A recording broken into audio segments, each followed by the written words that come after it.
बिस्मिल्लाहिर्रहमानिर्रहीम, अस्सलामु अलैकुम। आपको खुशामदीद कहते हैं बोल न्यूज़ हेडक्वार्टर्स में। दिन भर की अहम खबरों के साथ मैं हूं सलमान मिर्जा। मैं हूं शाइस्ता शहजाद और मैं हूं आमना अकरम। ये सब होगा बुलेटिन का हिस्सा, लेकिन आगाज में खबर आपको देंगे। वजीर आजम इमरान खान ने कराची के वाटर टैंकर्स को माफिया करार दे दिया। कहा कराची में वाटर टैंकर्स माफिया बने हुए हैं। पानी पर ये माफियाज अरबों रुपए कमा रहे हैं। लाहौर में पानी की सतह नीचे जाने पर रावी लेक सिटी बना रहे हैं।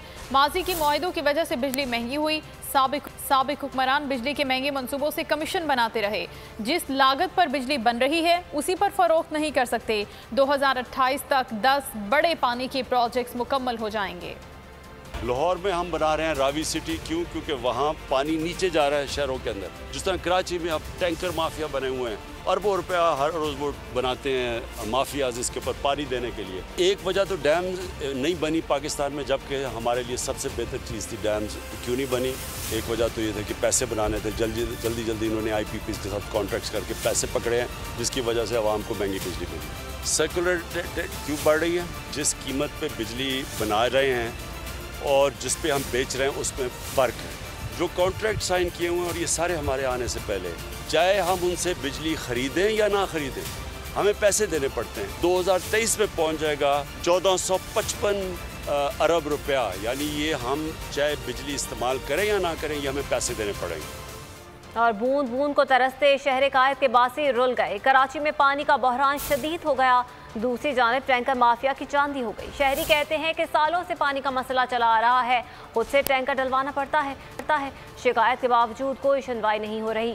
शहरियों का मजीद क्या कहना था, आइए आपको भी दिखाते हैं। इधर पानी आ नहीं रहा, जो लेनों में आ रहा है पीछे से ही बंद हो जाता है लेनों में। तो हम आगे वाले क्या करें? पानी मंगवा के थक जाते हैं। 400-500 रुपए की एक सुजुकी वाला पानी भर के जाता है, उसमें भी वो नखरे करता है कि अभी नहीं है, टाइम नहीं है, कल आना। इस 1 साल से बहुत तकलीफ हो रही है। ज्यादातर तो मिनरल ही यूज करते हैं, मगर पानी आता नहीं है मीठा। अगर आ भी जाए तो उसमें गटर की सैवरेज की लाइनें वगैरह मिक्सिंग की हुई है, तो उसको हम यूज नहीं कर सकते। खरीद के ही पीना पड़ेगा, जाहिर सी बात है। और आगे से अगर खरीद के पानी पी रहे हैं तो वो भी महंगा दे रहे हैं, कोई कम में थोड़ी दे रहे हैं। बोले आगे जब पानी की शॉर्टेज है, हमें वारा नहीं खा रहा पानी।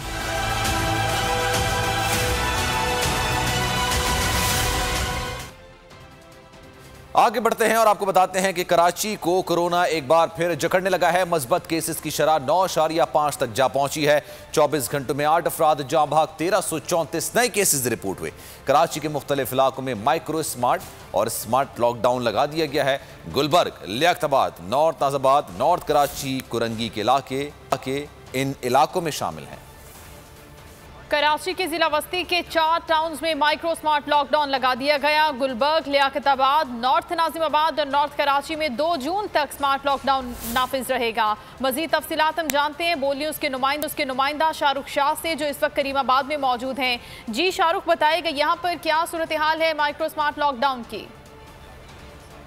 जी बिल्कुल, देखें इस वक्त मैं मौजूद हूँ करीमाबाद की मार्केट में, और ये जो हुकूमत इंतज़ामिया है उसकी जानिब से 4 towns Gulberg town, Liaquatabad, north Karachi और नॉर्थ नाज़िमाबाद टाउन जो है वो शामिल हैं। उसमें कोरोना वायरस जो है वो रिपोर्ट हुए हैं, जिसपे हेल्थ ऑफिसर्स की जानिब से माइक्रो स्मार्ट लॉकडाउन का जो है वो नफाज लगाया गया है। इस वक्त करीमाबाद में मौजूद हूँ। यहाँ पे स्मार्ट लॉकडाउन जो है वो जारी है और इस वक्त मार्केट्स यहाँ पे खुली हुई हैं और आउटडोर सिटिंग भी इस वक्त जो है वो इस इलाके में जारी है। नोटिफिकेशन जो जारी किया गया है उसमें ये बताया गया है कि जो चार टाउन्स के एरियाज़ हैं उसमें मुकम्मल तौर पे लॉकडाउन लगाया जाएगा। तमाम कारोबारी मराकज़ जो है वो बंद होंगे। डबल सवारी पे पाबंदी आयद होगी, जबकि मास्क पहनना यहाँ पे लाजमी करार दिया गया है। मगर यहाँ पे मास्क पहनता हुआ और SOP को फॉलो करता हुआ नज़र नहीं आ रहा, ना पुलिस ना इंतजामिया। जी बहुत शुक्रिया आपका शाहरुख शाह। और दूसरी जानिब NCOC का 24 मई से तालीमी इदारे मरहला वार खोलने का फैसला। 5% से कम शरह वाले अजला में तालीमी इदारे खोले जा सकेंगे। तमाम मैट्रिक और इंटरमीडिएट के इम्तहानात 20 जून के बाद होंगे। 8 बजे तक बंद करने की शर्त के साथ तमाम कारोबारी सरगर्मियाँ बहाल करने का भी फैसला कर लिया गया। बहुत हो गई छुट्टियाँ, अब होगी फिर पढ़ाई। NCOC का 24 मई से तालीमी इदारे खोलने का फैसला। NCOC के मुताबिक 5% से कम शरह वाले अजला में तालीमी इदारे खोले जा सकेंगे। जो तालीमी इदारे 24 मई से नहीं खुलेंगे उनको 7 जून से खोल दिया जाएगा। तमाम मैट्रिक और इंटरमीडिएट के इम्तिहानात 20 जून के बाद होंगे। तमाम प्रोफेशनल और नॉन प्रोफेशनल इम्तिहानात का इनेकाद वज़ारत तालीम की हिदायत के मुताबिक होगा। तालीमी इदारे खुलने चाहिए। आपके जो तमाम मामलात हैं वो आप 120 के तहत चला रहे हो, तो तालीमी इदारों को भी लाजमी खुलने चाहिए। NCOC के दीगर शोबों से मुतालिक भी अहम फैसले। 50% स्टाफ के साथ दफ्तरी औकात दोबारा से बहाल कर दी गई।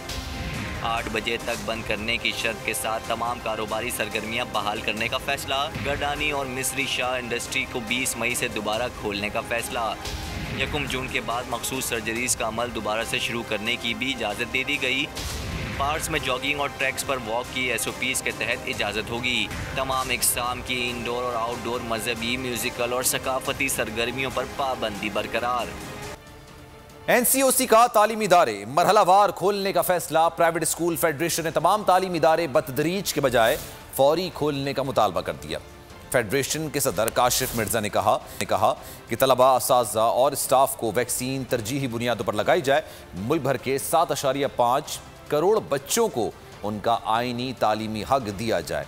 उनका मजीद कहना था कि मैट्रिक इंटरमीडिएट इम्तिहानात की तारीख का फौरी ऐलान करके तलबा का मुस्तकबिल महफूज बनाए। हुकूमत तालीमी बंदिश जैसे गैर आईनी इक़दामात बंद करे।